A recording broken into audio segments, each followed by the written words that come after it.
Welcome to the Prop Market. I'm your host, the Prop King, and today I have my NFL Week 10 player props and best bets. We are coming off a great week, a generational week, and we have a generational run here in the NFL. It has been my most profitable market so far when you're talking about the NFL compared to the other sports I've been doing.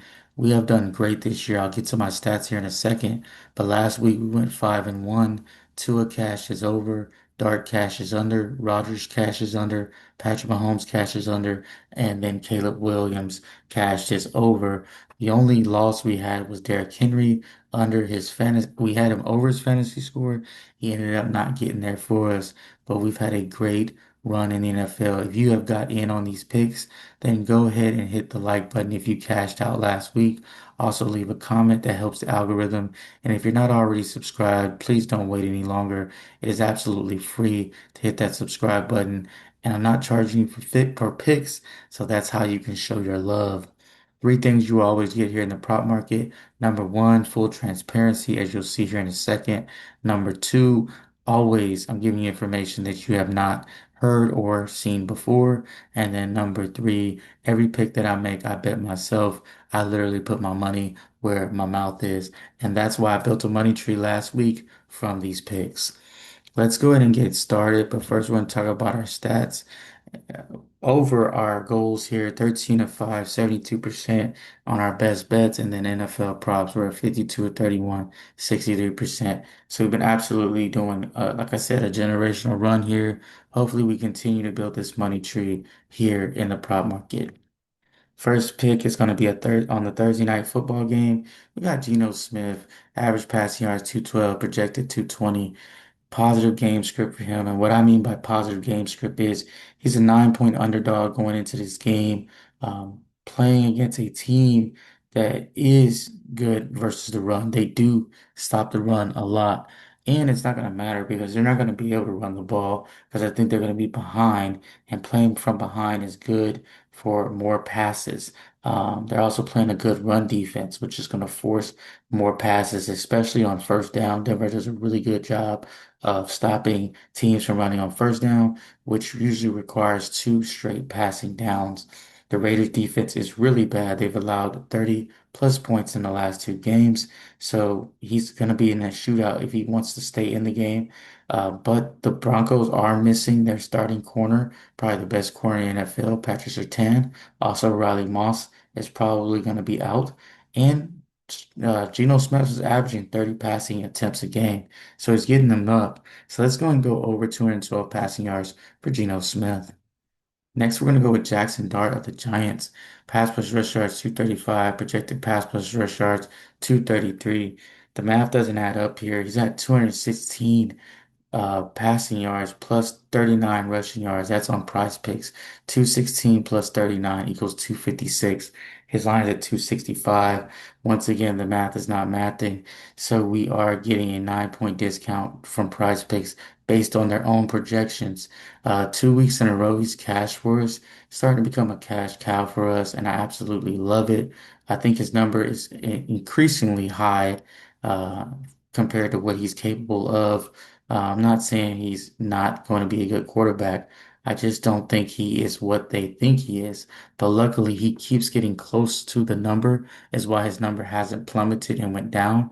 You see his average, you see what I got him projected at 235, 233, and his line is actually set at 265. I get it. Not playing a great defense in the Bears, but the Bears are in the playoff hunt. They're going to give the best effort they can. This rookie quarterback will continue to struggle. Next guy is Daniel Jones. Daniel Jones is coming off a three interception game. Sees average passing yards 267, projected passing yards 238.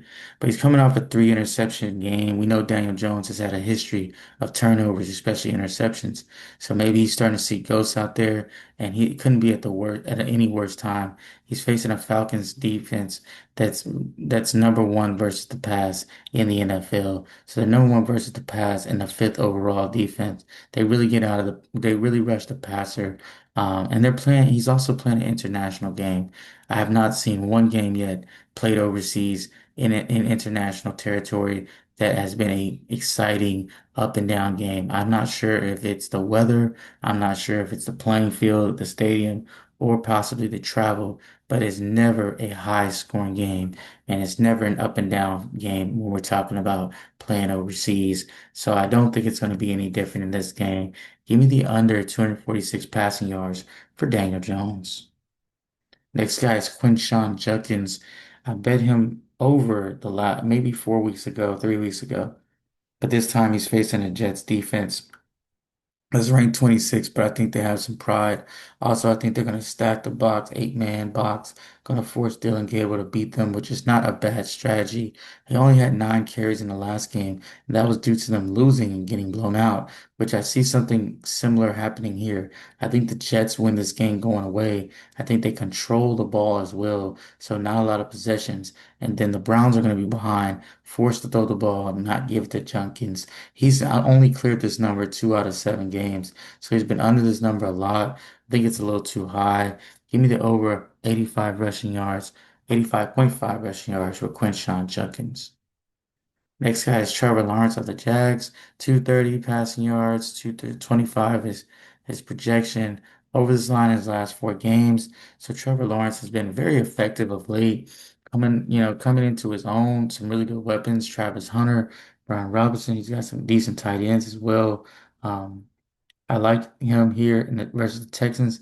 Even though the Texans are ranked fourth against the pass, I like him because the number is just way too low.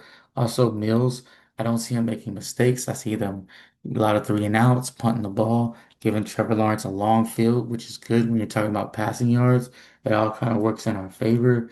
So I absolutely love him here. Give me the over 202 passing yards for Trevor Lawrence. And last but not least, we got Caleb Williams. Average passing yards 239, projected passing yards 245. The 4 times over this number has been against bad defenses. And guess what he gets this week? A really bad defense, a bottom 5 pass defense in the New York Giants is going to be rolling in. And I absolutely love this pick for him. Uh, Not only are the Giants the bottom of the NFL as far as passing yards, they also are missing 2 starting corners, and their backups can't be, maybe they might be a little better, but it's still going to be a struggle. I like his weapons around him. Good tight end, good receiver. Over in the last 2 games by a lot, by a mile, and also 36 pass attempts in the last 2 games. So they're finally letting him spin the football, let him get a little more active. I absolutely love this over 229 passing yards for Caleb Williams. Now for our best bet, I'm not going to spend a lot of time on this because I think it's pretty much self-explanatory. The Packers have lost the Panthers and the Browns this season. They have not been dominant, but while the Eagles have physicality being dominant, I'm going with the more physical team, the more experienced team, in my opinion, the better coach team. Give me the Eagles here. Eagles +2. Now for the recap, we got Geno Smith over 212 passing yards, Jackson Dart under 265 pass plus rush yards, Daniel Jones under 246 passing yards, Quinshon Judkins under 85.5 rushing yards, Trevor Lawrence over 202 passing yards, and then Caleb Williams over 229 passing yards. If you enjoyed this video, you know what to do. Hit the like button, help the algorithm. Of course, if you watch this video and you've been watching my shows over and over again, hit the subscribe button, of course, and then always leave a like. That helps me out as well, shows your appreciation because I'm not charging for these picks. So if you enjoyed this show, you know what to do and keep what you like, leave what you don't, and let's cash.